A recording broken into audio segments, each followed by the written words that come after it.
Digitization is finally a reality. Starting today, the 1st of November, analog cable is officially dead, and so is the way you consume television. With the onset of digitization, a lot more than just the clarity of your television set is going to be altered. Senior citizens will find the complicated mechanism of several remotes, even more menus, and a mind-boggling 500 channels to choose from a little overwhelming. The slightly younger age group of 30 to 60, on the other hand, may be a little less faced with this new technology.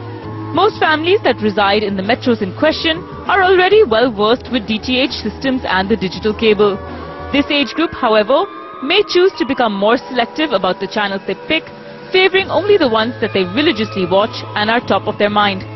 And it is this changing viewer behavior that is going to impact genres such as sports, music, smaller movie and GECs.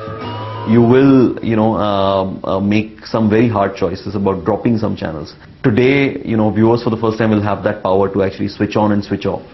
The fringe channels, the frill channels, the snacking channels, the surfing channels will be either pushed down by the cable operator, under the basic tier.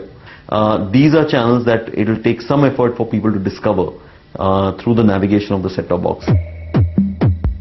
The real beneficiaries of this new technological boom will be the youth, ranging between 10 to 29 years of age.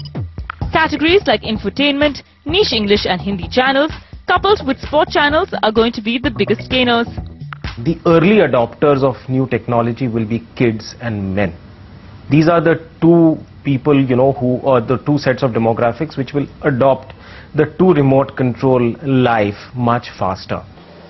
A dramatic change in viewer dynamics, coupled with the pull and not the push phenomenon, means that broadcasters at large will really need to up their game in terms of marketing themselves in order to remain relevant in this booming industry.